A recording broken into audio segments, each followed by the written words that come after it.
But now my 9-year-old is like addicted, you know, and so every night he comes in or he wants to start that way, and I'm okay with it.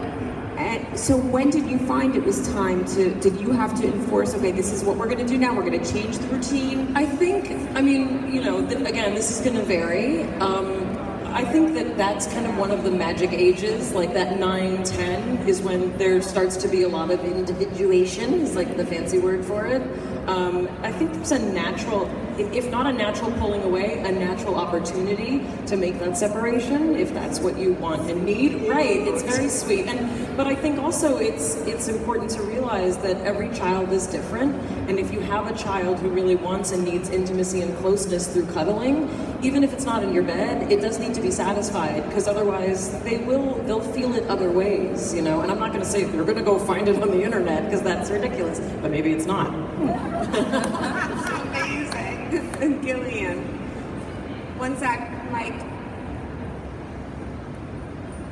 Mayim, I'm so happy you're here. We have Esther Kostanowitz in common, so she's an important person to have in common. And I'm a huge fan of Brock Nation, so I love. Thank you. And I also love how you handle negative, weird people on the internet, trolls. I think you handle yourself with so much eloquence and grace, and I applaud you for that. So there's that. I have a 9-year-old boy. He'll be 9 actually at the end of this month, but 2 daughters, a 14-year-old, a 12-year-old, and then the 9-year-old. And I have a very sensitive husband who definitely is sweet about the way we raise our kids, but he's being raised, in my opinion, differently than the boys that he plays with. A lot of the boys that he plays with are like tough, and they're having their birthday parties and watching Deadpool. And yesterday, I got a phone call from my friend Rachel saying Cameron needs to leave this birthday party, he's scared. They were watching Avengers, and the first scene was like super crazy, and my husband was like, no, don't go. And I was like, why does he need to stay at the movie? He's 8 years old, and he's the kind of kid that he's on the baseball team, but he never swings the bat. He like loves to get a walk, you know, and he loves to steal home, but he's scared. So I guess what I like the word cautious. Cautious, yes, he's cautious. I wonder if it's like an age order, a birth order thing, a Jewish mother thing, I don't know. Sensitive husband, and we're both kind of, he sleeps in the bed. The girls are like, you never let me sleep in the bed, what the, you know? So I think you hit on a lot of, you know, important concerns that I think are appropriate to have. And I think that even though I want like sensitive boy, and I want them to be communicative, and I want them to be so sweet, I do sometimes worry. You know, I do. I mean, it kind of speaks to this question. Like, I do sometimes worry. But I think, you know, part of what I hope this book will do will also empower every parent to decide what's going to work best for their family. Right. I never claim to be an expert. I'm an expert on being terrible, you know, at knowing what my kids need, really, because I'm just a mom. Like, I'm a mom of my kids.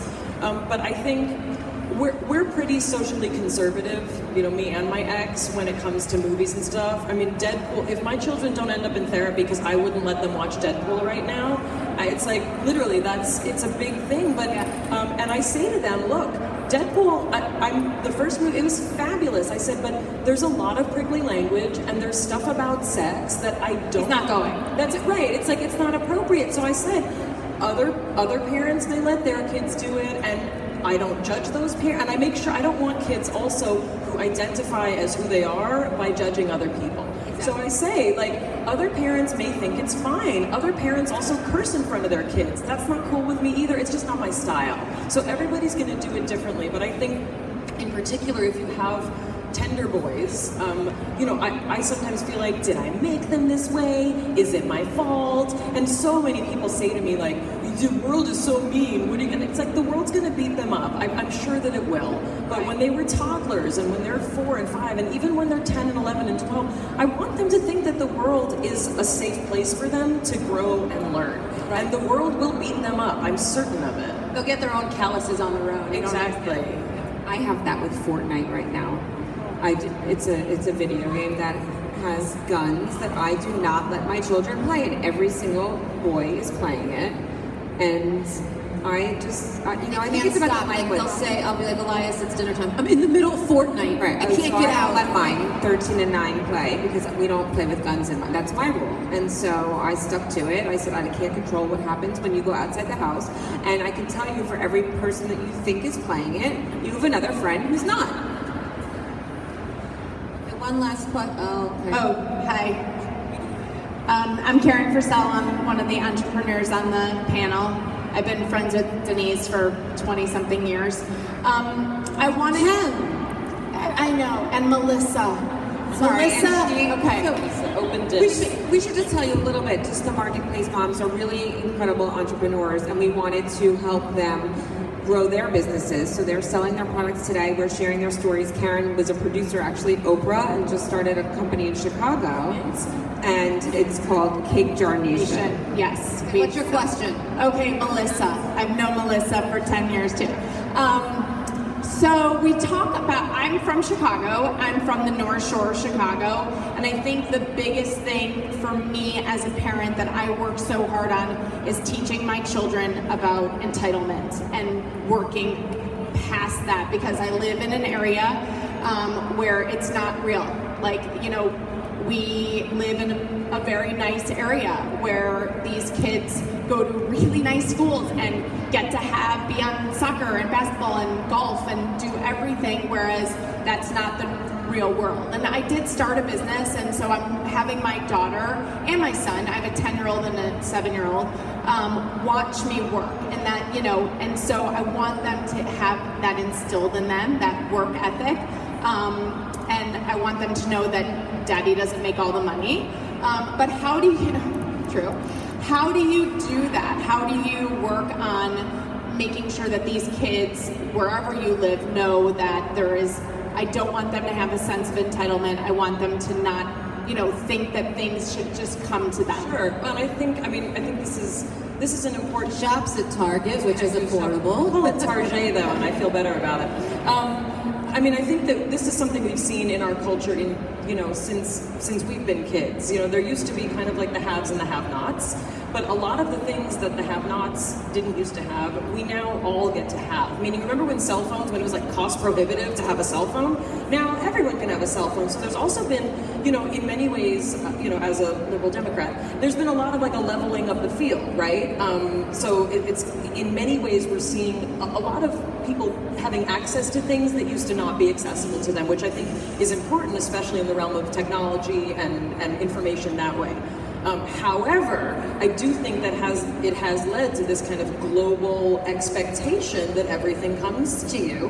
And this really is, we're seeing that generation. If you have kids, in this kind of age range, you're seeing that. So I happen to be, the kind of person who believes in physical work.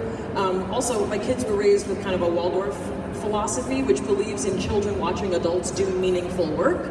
So I do my cooking and my cleaning when they're there and when they're around. And they do physical chores. They are expected to behave politely and respectfully in keeping up our home with me. And the conversations we have are hilarious, because 8-year-olds like to say this phrase, "I don't want to." So when I say, please clean your place, please take the trash out, "I don't want to." To which I get to reply, and this is old school parenting, I said, "Do you think I want to?